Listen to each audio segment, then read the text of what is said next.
Are you in shock? Is it true? Gold and silver were actually up for the week. We need to talk about what happened. And number two, most important, the big thing, guys, why it happened. Have conditions possibly changed for our friends gold and silver? We got some big news items that we need to talk about. Let's get started right now.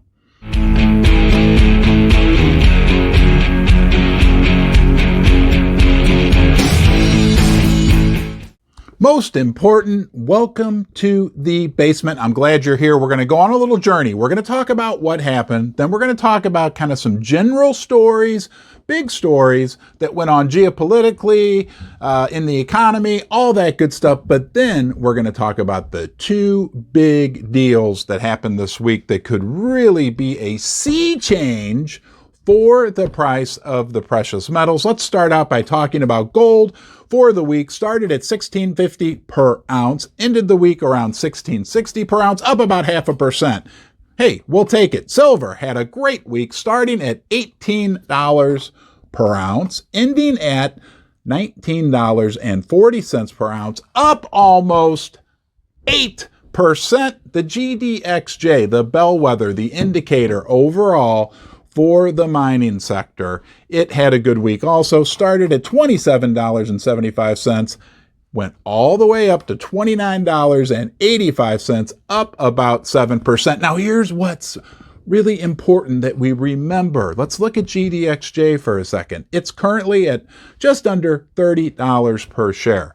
Just back in April, just 6 short months ago, it was over $52 per share. It would have to go up like 75% from where we are today just to get back to where it was in April. So it stinks that we are where we are, but we're surviving. You feel alive, right? You're living.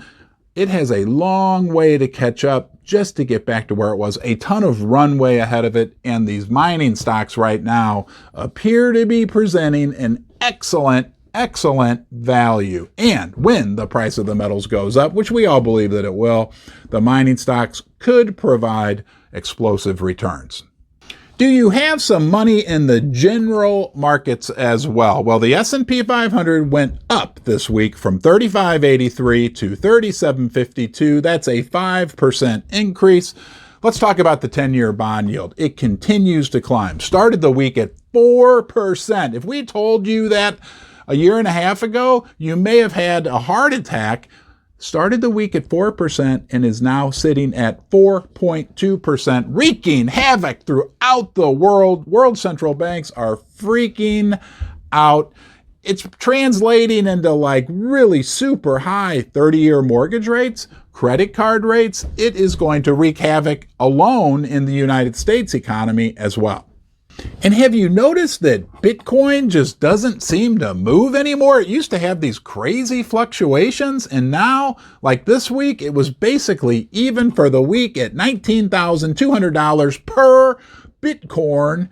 But man, if you look at like a 30-day chart of it, it's just like flatlined. It's really strange because traditionally it has been so volatile.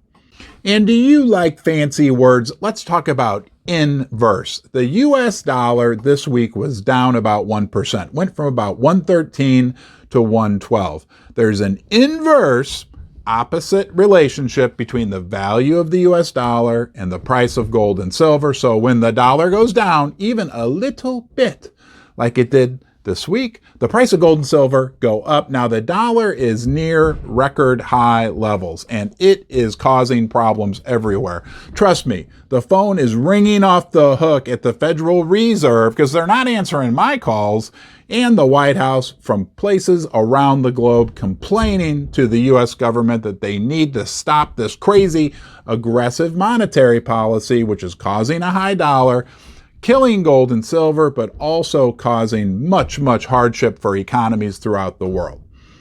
And do you ever think like everything in the world has been stacked against our good friends silver and gold for the last year or two?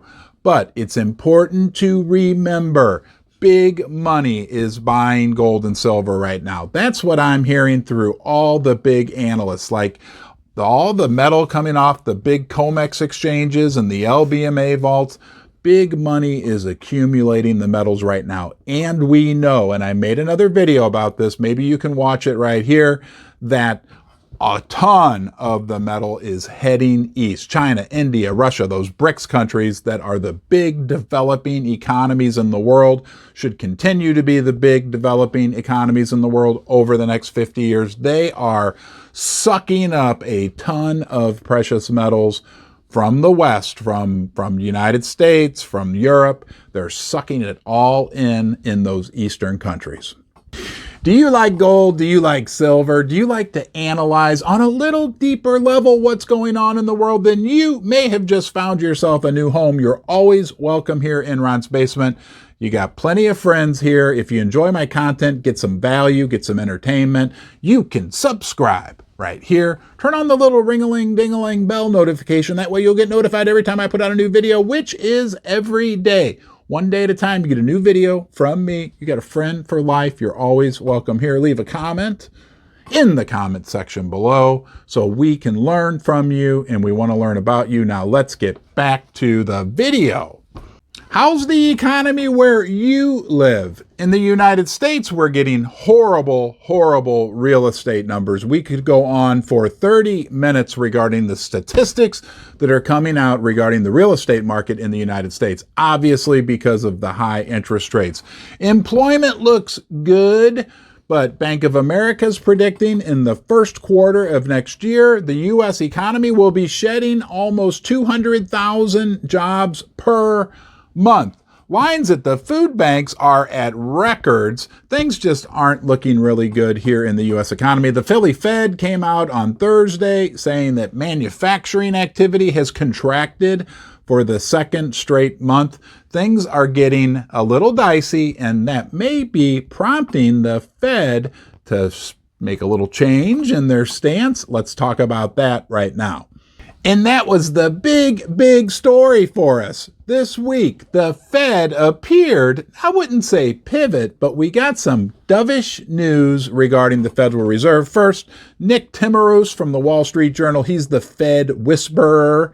If you haven't heard of him, he's the guy with the N at the Fed. He always seems to kind of sort of have a real good idea about what's going on with the Fed. He talked about them raising rates by 0.75% in November, but then kind of reassessing things. And then we got a speech from Mary Daly, the Federal Reserve president from San Francisco. She's real tight with Jerome Powell, you know. Well, she kind of sort of said the same thing, like, yeah, we got to raise rates, but we're going to have to reassess. Suddenly, in the last couple days, we're starting to get a little dovish news coming out of the Fed, being leaked out of the Fed, and that provided excellent support for our friends silver and gold. And they may be doing this because the bond market's breaking, right? These high interest rates are causing record low liquidity in the bond market. The economy might be breaking, right? They might actually be looking at current data and realizing like, oh my God, we are like crashing the economy. So we may continue to hear very dovish news, or more dovish news, or another way to put it, less hawkish, less aggressive news, and that will provide support for the price of gold and silver. Now, the final news story we need to talk about, which is also a very big story and doesn't get a lot of press, is the war in Ukraine continues to rage. The Russians have a new General Armageddon. They are really having a rough time in Ukraine. There's a prospect of a major hydroelectric dam being blown up, which could flood a huge region. That dam just happens to also be the source of the cooling water for one of their major nuclear plants over there. Let's pray and hope that the normal, everyday citizens that live in that area, that probably don't want anything to do with all this, are okay.